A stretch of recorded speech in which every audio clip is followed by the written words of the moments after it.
안녕하십니까? 지혜의 말씀을 찾아 떠나는 여정, 여러분과 함께합니다. 우리 모두는 삶에서 지혜를 갈망합니다. 더 나은 결정을 내리고 복잡한 문제의 해답을 찾고 마음의 평화를 얻기 위해 지혜를 구합니다. 세상에는 수많은 지혜의 샘이 있지만 오늘 우리는 아주 특별하고 근원적인 지혜에 대해 이야기 나누고자 합니다. 바로 하나님께서 오직 당신의 자녀들에게만 허락하시는 지혜입니다. 이 이야기가 여러분의 마음에 깊은 울림을 준다면 구독과 좋아요를 통해 이 지혜의 여정에 동참해 주십시오.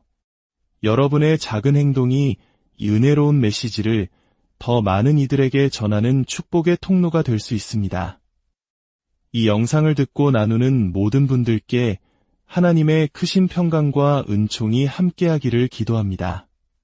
성경 잠언 2장에는 이렇게 기록되어 있습니다. 대저 여호와는 지혜를 주시며 지식과 명철을 그 입에서 내심이며 주목해야 할 부분은 그 입에서 라는 구절입니다. 지혜는 막연한 개념이 아니라 하나님의 입에서 나오는 구체적인 말씀으로부터 시작된다는 의미입니다. 성경 전체가 바로 하나님의 입김, 즉 그의 숨결로 만들어진 살아있는 말씀이라는 것을 알고 계셨나요? 디모데후서 3장 16절은 말합니다. 모든 성경은 하나님의 감동으로 된 것으로, 여기서 하나님의 감동으로라는 말의 원어는 테오프뉴스토스입니다. 테오스는 하나님을, 프뉴스토스는 숨결 또는 호흡을 의미합니다. 즉, 모든 성경은 하나님의 숨결 그 자체라는 뜻입니다. 태초에 하나님께서 흙으로 사람을 지으시고 그 코에 생기를 불어넣으셨을 때 생명이 없던 흙인형이 살아있는 존재, 즉 생명이 되었습니다. 우리를 살아있게 하는 것은 바로 하나님의 숨결입니다. 마찬가지로 성경 말씀 한 구절 한 구절에는 우리 영혼을 살리고 치유하며 온전하게 만드는 하나님의 생명의 숨결이 담겨 있습니다. 그렇기에 우리는 빵으로만 사는 것이 아니라 하나님의 입에서 나오는 모든 말씀으로 살아가는 것입니다. 만약 여러분의 삶에 생명력이 부족하다고 느끼거나 마음과 육체의 건강이 약해졌다고 느껴진다면 생명의 근원이신 하나님의 말씀으로 돌아가십시오. 그분의 숨결이 가득한 성경을 펼치고 읽을 때 우리는 태초에 생명을 주셨던 그 숨을 다시 들이마시는 것과 같습니다. 어린아이가 손을 씻을 때 물의 화학적 구성이나 비누의 살균 원리를 다 이해하지 못해도 깨끗해지는 효과를 누리는 것처럼 우리도 성경의 모든 신비를 다 이해하지 못해도 괜찮습니다. 그저 말씀을 믿음으로 받아들이고 사용할 때 우리 삶에는 정결케 하는 능력과 치유하는 힘이 나타나기 시작합니다. 그 말씀 속에서 우리는 혼란스러운 세상 속에서도 길을 잃지 않는 진정한 지혜를 발견하게 됩니다. 이 거룩한 성경은 우리를 구원에 이르는 지혜가 있게 합니다. 여기서 말하는 구원은 우리가 흔히 생각하는 죽음 이후의 영생만을 의미하는 것이 아닙니다. 구원을 뜻하는 헬라어 소테리아는 훨씬 더 광범위하고 풍성한 의미를 담고 있습니다. 그것은 질병으로부터의 치유, 깨어진 관계와 마음의 온전함, 혼돈 속에서의 평강, 그리고 부족함이 없는 형통까지 모두 포함하는 단어입니다. 즉, 하나님의 말씀은 우리를 모든 문제로부터의 총체적인 구원으로 이끄는 지혜를 줍니다. 몸이 아플 때, 재정적인 어려움에 처했을 때, 관계의 위기를 겪을 때, 성경은 그 상황을 헤쳐나갈 지혜를 주고 그리스도를 향한 믿음을 불러일으켜 우리를 온전한 구원으로 인도합니다. 이것이 바로 하나님께서 그의 자녀들에게만 주시는 특별한 지혜입니다. 그런데 인류 역사상 가장 지혜로운 왕으로 알려진 솔로몬조차 이해할 수 없었던 심오한 지혜가 성경 속에 숨겨져 있다는 사실을 아십니까? 솔로몬은 하나님께로부터 받은 지혜로 동방의 모든 현자들을 능가했고 그의 명성은 온 세상에 퍼져나갔습니다. 하지만 그런 그조차도 잠언 30장에서 이렇게 고백합니다. 내가 심히 기이히 여기고도 깨닫지 못하는 것 서넛이 있나니 곧 공중에 날아다니는 독수리의 자취와 반석 위로 기어다니는 뱀의 자취와 바다로 지나다니는 배의 자취와 남자와 함께 한 여자의 자취니라. 1000명의 아내와 후궁을 두었던 솔로몬이 남자와 함께 한 여자의 자취를 이해하지 못했다고 말하는 것은 분명 평범한 남녀관계를 의미하는 것이 아닐 것입니다. 여기에는 영적인 비밀, 심오한 신비가 담겨 있음이 틀림없습니다. 수세기 동안 감추어져 있던 이 수수께끼는 오직 한 분, 예수 그리스도라는 열쇠를 통해서만 풀릴 수 있습니다. 성경 전체의 주제이시며 모든 비밀의 해답이신 예수님의 관점으로 이 4가지 신비를 하나씩 풀어보겠습니다. 첫 번째, 공중에 날아다니는 독수리의 자취. 이것은 바로 예수 그리스도의 신성, 즉 그가 누구이신지를 상징합니다. 사복음서는 예수님의 4가지 다른 모습을 보여줍니다. 마태복음은 왕으로 오신 예수님을 사자의 모습으로, 마가복음은 섬기러 오신 종의 모습을 소로, 누가복음은 완전한 인간으로 오신 모습을 사람으로 그립니다. 그리고 마지막 요한복음은 하나님의 아들, 즉 신성을 지닌 예수님을 상징하는데 이때 사용되는 상징이 바로 하늘 가장 높은 곳을 나는 독수리입니다. 독수리는 하늘에 속한 존재입니다.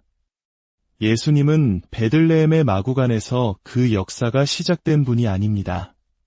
그분은 영원 전부터 아버지 하나님과 함께 계시다가 하늘 보좌를 버리고 독수리처럼 이 땅에 내려오신 하나님 자신입니다. 두 번째, 반석 위로 기어다니는 뱀의 자취. 하늘의 독수리가 땅의 뱀이 되었다는 것은 얼마나 충격적인 변화입니까? 가장 높은 곳에서 가장 낮은 곳으로 우리를 위해 그분은 기꺼이 낮아지셨습니다. 예수님께서는 니고데모에게 이렇게 말씀하셨습니다. 모세가 광야에서 뱀을 든 것 같이 인자도 들려야 하리니 이스라엘 백성이 광야에서 불평하다 불뱀에 물려 죽어갈 때 하나님은 모세에게 넛뱀을 만들어 장대 위에 달게 하셨습니다. 그리고 누구든지 그 넛뱀을 쳐다보는 자는 살게 될 것이라 약속하셨습니다.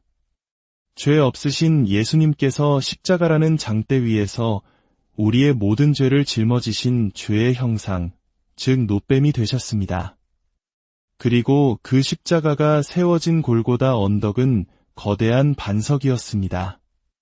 누구든지 자신의 상처나 죄를 바라보면 죽음에 이르지만 반석 위 십자가에 달리신 예수님을 바라보는 자는 영원한 생명을 얻게 됩니다.